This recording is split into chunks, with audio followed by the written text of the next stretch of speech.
Hello guys and welcome to Birmingham Fan TV. This video is coming to you from London, guys. It has been a hectic schedule and I've been struggling to get the content out, guys, so I'm sorry that this one will come on Tuesday, a little bit late, but we hope you enjoy it nonetheless. It is Bolton tonight, Tuesday night at St Andrews, back down under the lights, and what could be better, guys. Just before I do get into the video, don't forget to drop a like on this video, comment down below what your thoughts are ahead of tonight's game with Bolton. It's a must win in my opinion, honestly, and if you aren't already a subscriber, don't forget to subscribe. It helps the channel massively, and also don't forget to come down to Borsley Labour Club this evening if you do watch this, and just come and jump on the vlog, give your score predictions, that's what we're after, and come and give your thoughts ahead of tonight's game. But on to the video ahead, and yeah, tonight's going to be a tough one. I think a lot of people are going into this one and saying, well, Bolton, you know, struggling this season. They've had a torrid season with obviously the off the field problems and the on the field problems, and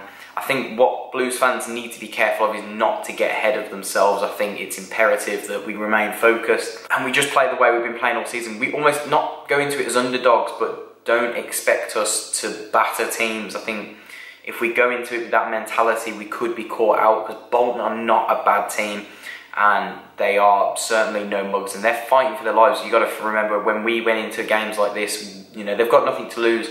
They're fighting for their lives. Then what they might lack in quality, they might bring to the table with fight and endeavour this evening.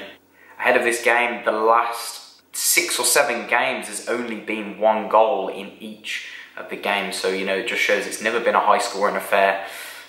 With that change tonight, we are full of goals at the minute, but we are also leaking goals, so it's a tough one. It's a really tough one. I would expect there's going to be some goals this evening, but you know, I wouldn't like to predict which way it's going to swing. In terms of head-to-head statistics, it's 45 wins to Blues, 34 draws and 52 wins to Bolton. So Bolton edging it on the head-to-head statistics. Within the last 5 though, Blues have an excellent record against Bolton. Obviously we lost the reverse fixture earlier in the season, very unlucky to lose it. I thought a draw would have been fair with that one, but we didn't put our chances away. We lost 1-0. Obviously that dramatic 1-0 last season away from home, and then it was a draw and then 2 wins previous to as well. So 3 wins, 1 draw and 1 defeat in our last 5 against Bolton, which is good reading ahead of this game. Bolton's last 5 games, they've again no win in their last 5. They've played some difficult games, granted, but you know, they are on a slippery slope and they are looking like they're going to be in another dogfight again this season. A 2-0 at home to Bolton a couple of games back, and then a 2-1 away at Bristol City. It's not an awful result, it's a tough place to go. Bristol, they're unbeaten in 15. A 1-1 at home to Reading, they will have been disappointed with that one. That's not a great result.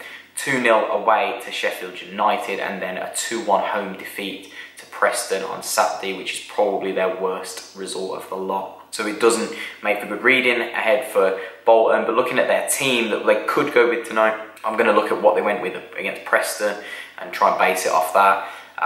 They've got Matthews in goal, a back 5 it looked like of, it's saying Jason Lowe, but I'm sure he would have played as a wing back slash, you know, full back. So and then 3 centre halves of Wilson, Wheater and Grounds, and Craig Noon on the left. So I presume they're going to go with the same sort of back 5 system, 3 in midfield. They're going to keep it nice and compact and try and hit us on the break as and when they can. So O'Neill, Connolly and Connell across the midfield. Obviously we know about O'Neill, obviously from his time at Bristol City and at QPR. But apart from that, very young midfield, not too much in terms of to shout about there. And obviously their forward 2 on Saturday was Amiobi and McGuinness. Amiobi the standout player there. McGuinness from his time at Charlton isn't the worst player, but does he bring a lot to the table in the Championship? I don't know. But obviously we know they've got the likes of Grounds. We know about Grounds. Clayton Donaldson, who's been pretty much a regular within this team at Bolton. We know that he's gonna run and chase everything. While he won't take all his chances. You know that there's a good chance, obviously, he might take something on the night if you're given a couple of chances. So we need to be wary of that. They've got some big players up front. They're going to try and get the crosses into the box. And obviously with them being scrapping for their lives, I can see them coming here and trying to take a point. So we need to be clever. We need to not play this route one when things aren't going our way. We need to stick to our game and be patient tonight. I think that's imperative. So with the Blues team this evening, and I'm gonna say I would, if it was my personal opinion, I would not keep it unchanged. I would go for a slightly different team. This being maybe fresh legs, freshen things up, maybe try and change it a bit and play a different style against Bolton. Now, agree with me or disagree with me, that's fine, but I would go Camp in goal, a back four of Harding, Morrison, Dean and Pedersen. I think that Colin was caught out way too many times with the height and the pace at the weekend, and that mainly I think being because he was playing on the left hand side when he's a right back. Putting Pedersen in there for the height and his natural left footed ability would be more suitable. And then a midfield four of Hotter, Magoma, Gardner and Kifton Bell. No change in the midfield if I'm going to be perfectly honest. I think the diamond shape's working well. I think it's well balanced with Gardner on that right and Magoma on that left and Hotter at the tip. I think there's no point in changing that system unless there's an injury or tired legs, but obviously that's for Gary Monk to decide. And I think that Kifton Bell at the pivot works well, obviously as a covering sweeper. We almost play with 5 defensively that sit and stay, and then everybody ahead of Kifton Bell, so Magoma, Gardner, Hotter, Adams and Duke are all playing as a forward 5 almost, and like to press on and push teams back as much as they can. And then up top, it's a tough one for me. Obviously, you cannot look past Adams. He will start, he will be in the team. And then for me, it's a tough one whether we change it up and try and put Vassell in there or Duke. I think Duke does a lot for the team, but maybe the pace tonight could catch out a slow back line of Bolton, and that's a tough one. If it was me, I'd go with Vassell, and then if it's not working, bring Duke on.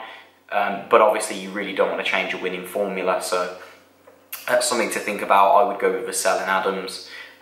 Not that Duke's playing poorly, just to give him a rest and try and change things up a little bit. But guys, let me know what you think in the comments down below. And just for a score prediction, I'm going to remain sensible and say I'll take a 1-0 tonight. Just a nice 1-0, get 3 points on the board again and keep moving and keep building a bit of momentum. And let's make it, 4 unbeaten, 3 wins on the bounce. That'll be nice, and another home win into next home game against Blackburn. So guys, thank you so much for watching. This has been Birmingham Fan TV, and don't forget to leave a like on this video, guys. But we'll see you for the matchday vlog and the matchday review later on this evening. Keep right on.